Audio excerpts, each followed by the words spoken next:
Welcome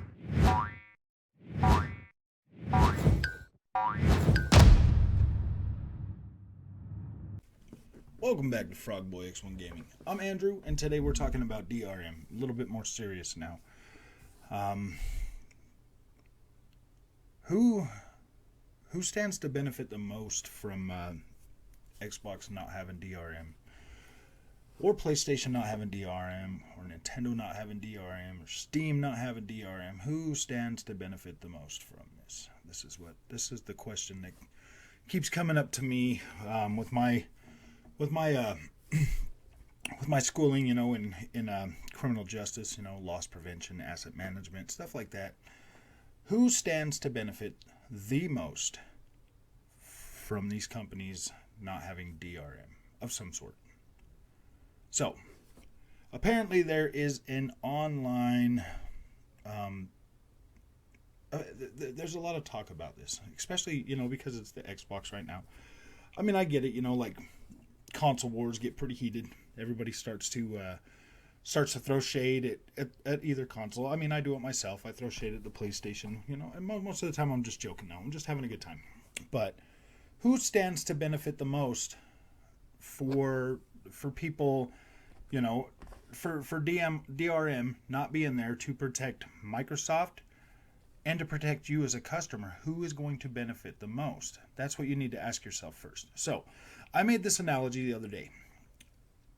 Say I'm on the freeway, the speed limit's 70 miles an hour. I'm going the speed limit, because I'm a law-abiding citizen, and so that takes me the set amount of time it takes me to get from point A to point B regardless, okay? But then you got other people just blowing past me. And I'm on the freeway and I'm doing what I got to do, and there's these other people that are just blowing past you all the time. And you're like, gosh, man, if I just went that fast, I could wake up 10 minutes earlier. I could wake up 10 minutes later. I could stop and grab a coffee. I could do this or I could do that, But you don't. See, you're the one, because you are following the law, that you are sometimes going to be in an uncomfortable position. Say you do wake up late, but you're still going the speed limit and you get to work late. But if you would have just went 10 miles an hour more, you'd have got there on time. But you are following the system. Now, is every system perfect? No. There are things that sometimes don't work right. Something that you come up, like road construction, something like that could even add more time to your thing, like Xbox Live going down. Like these are all real possibilities. Okay, so let's really talk about what DRM really is and what it really means. So DRM, as I understand it, because let's face it, most gamers don't know, don't care, doesn't affect them often enough to care.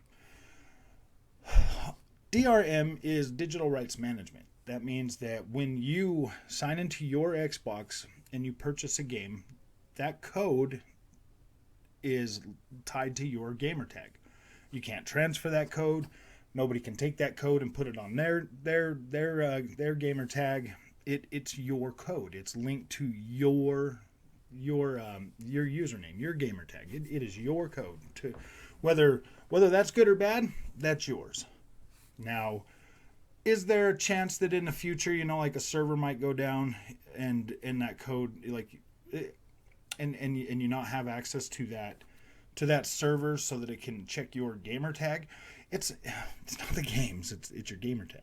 Your gamer tag. Your gamer tag is what is tied to that. So with Xbox, you can set your Xbox to your home console. You go in there, you click the little button. It's your home console. Now, like I've said before, you don't have to do this.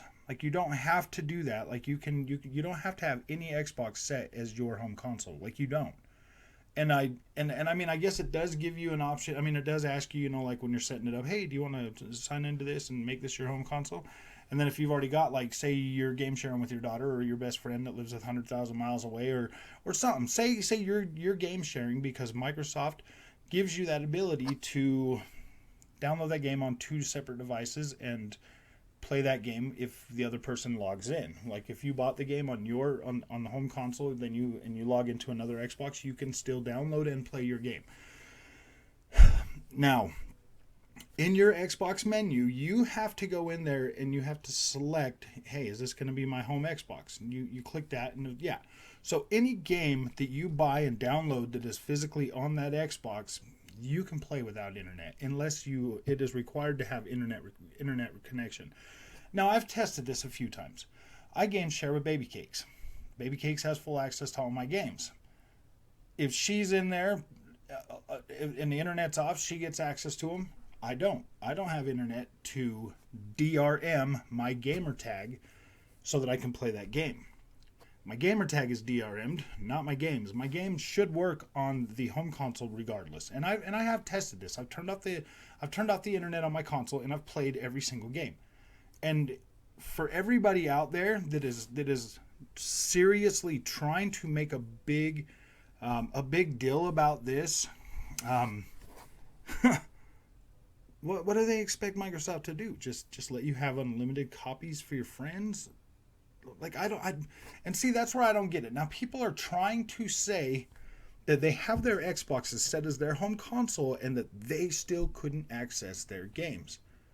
First of all, I'm calling horse crap on that, because it's never happened to me or anybody else that I've talked to about it. That has never been a problem on these newer consoles. Like, it hasn't been a problem.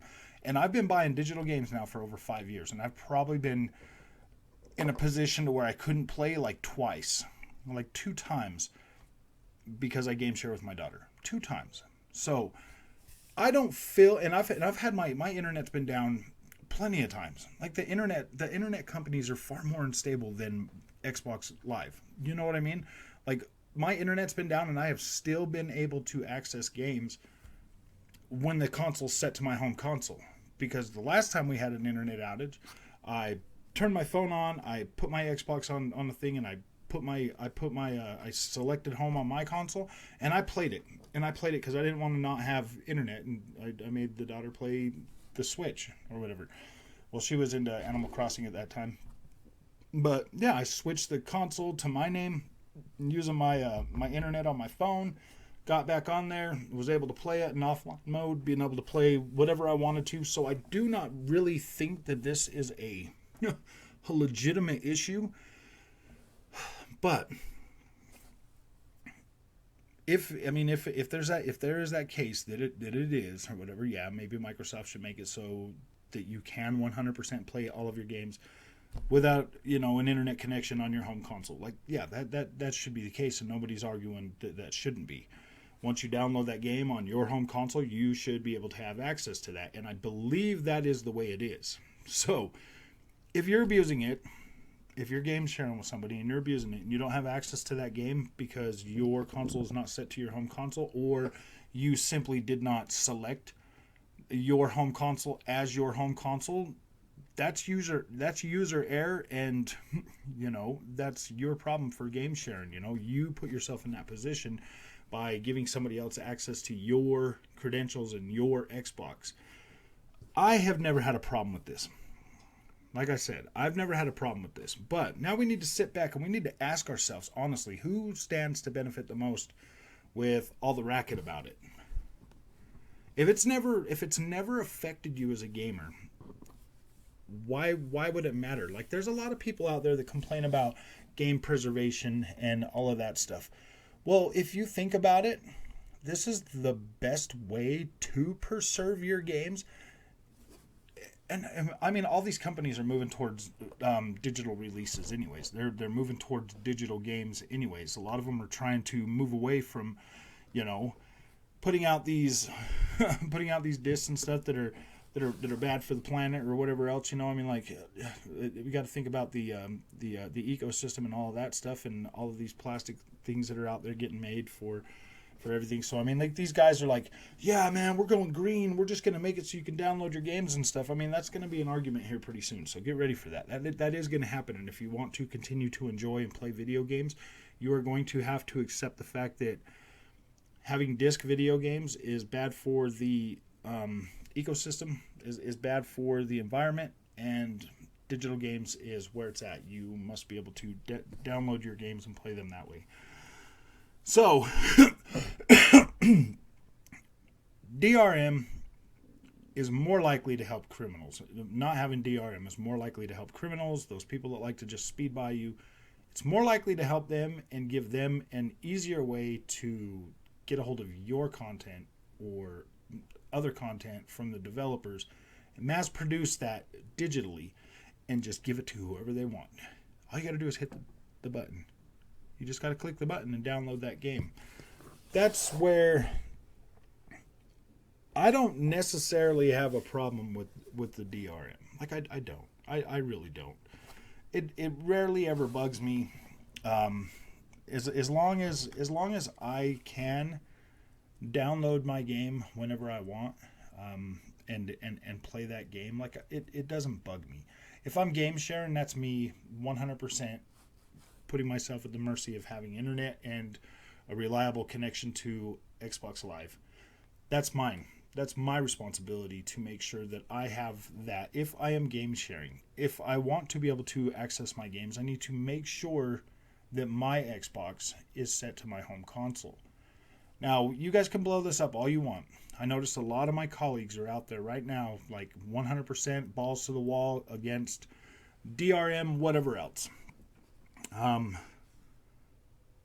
They're getting a lot of clicks too. They're definitely getting a lot of clicks on that. So I mean, I wonder. I mean, I wonder, because this is never a problem. Like, nobody ever talks about this until it gets brought to the light. You know what I mean? Until you're not able to access your game. This never gets talked about. So it never changes. And I have a pretty decent habit of going against the grain. Like, everybody else is railing against it, and I'm sitting here trying to think of why. Why are they railing against it? Why does it matter so much? Does it affect me? Do I care? And, you know, why is it only talked about when there's something going on? Like, nobody cares about it. Like, this will all be over in a week. Nobody will care about it anymore. Everybody will get their clicks, and it'll be all over in a week. Nothing will happen. Nothing will change. I'm pretty sure when you buy a game, a digital game, you accept terms of service on basically everything. You know, anytime you get into a console and stuff, there's a terms of service. You should probably read that so you understand what's going on. Especially if you're uncomfortable with not having 100% access to something on your username, if the internet's down or Xbox Live is down, you should probably diligently read that stuff so you understand exactly what is going on, so that you can make a better informed decision. Because me personally, I don't care. Like, I buy these games. The convenience of me having a digital copy of these is far outweighs whatever not being able to play a video game for a day or two. You know what I mean? Like, and in 10 years, would I still be playing any of the games I'm playing right now? Maybe. I mean, I don't actively play anything I bought 10 years ago as of right now. Like, and I do. I kind of look back and I'm like, okay, am I really playing anything I bought 10 years ago? No, I'm not. So, I mean, I guess it doesn't matter. Do I have access to them because I bought them digitally? Yeah, I still got access to them. That's pretty cool. So, there are things, you know, like, I'm not playing anything that I bought on the PlayStation. Well, I mean, I do have games from the 360 that I am playing, so I guess that is true. I am playing those, but yeah, I still have access to those. I don't have any roadblocks being able to play that content, so it doesn't necessarily matter to me in that way. But man, I might be way off base on this too. I might be like, oh my gosh, you're just an Xbox shill. You're right. I might just be an Xbox shill, and this sounds like something bad against Xbox, so I'm here to defend it. You know, I got my cape on and I'm sitting here, and I'm like, oh, Xbox, I just gotta hold you up and prop you up. I buy digital games on PlayStation too, right? Like, I buy games on, if they were saying the same thing about PlayStation, I'd be saying the same thing I'm saying right now. Actually, I am. This is included, you know, PlayStation, Nintendo, PC, and Xbox. This goes for all of them. This is my official stance on that. I made that decision when I started buying digital games from these platforms. Even though I know that PlayStation's out there shutting things down and stuff, you know, like PSP and Vita and all of that stuff, like, yeah, it does kind of make me like, oh man, maybe I should download my stuff, but I don't even have a PSP or PS Vita right now, so dang, man, I guess that didn't really matter that much back then either. So that's the thing. This is my official stance on how I'm feeling about DRM at the moment. Things may change in the future. Things may change on my position on how I look at it right now, but like right now, I just don't necessarily see this as an end all be all problem. Just because I have 4 generations worth of Xbox content on my Xbox Series X that I can actively play. So, it doesn't necessarily matter to me. Like, it doesn't matter. I still have access to 4 whole complete generations of Xbox content that, yeah, I think that if anyone is more trustworthy with this, would probably be the Xbox platform. So that's my 2 cents on it. I mean, if I start not having the ability to play original Xbox games, then I might, then my mind might change on it. My mind might drastically change to be like, ooh, gosh, I don't know about that, man. I don't know about that. We gotta do something. But right now, yeah, it doesn't really matter to me. Like, it rarely ever affects me. It's never really caused any kind of problem for me whatsoever. So yeah, dude, I guess you could say I'm in a wait and hold pattern. Like, I right now it's not affecting me, so I don't necessarily care too much. But at a point in time, if it does, like if I have my Xbox, set to my Xbox, and I get on there and I try to play a game and I can't get into it because of DRM, then it would be a different story. But I do feel like people just don't have their Xboxes set to their home console. That's why they're having problems. So, and that's the whole information that I've gotten on this, because I've never seen it happen other than that being the reason. So, I think people should probably take a deep breath, get on their Xbox, check and see if it's on their home console. If it's not, go ahead and click that toggle. Make sure go ahead and turn your phone on, I guess if it's down, you won't be able to switch it, but check that, make sure that is the case before you get out there and start spreading misinformation and negativity about something that is designed to be as open as possible. Like, it's the most open, generous DRM I've ever seen. I mean, like, you can buy computer programs that are locked to that computer. If your computer breaks, you're stuck with it. Like, you can't change it. You know what I mean? So I'm pretty happy that I can play my Xbox games on any Xbox I own. Like, I'm pretty happy with that. So if you like this content, don't forget to like and subscribe. I'll see you in the next one.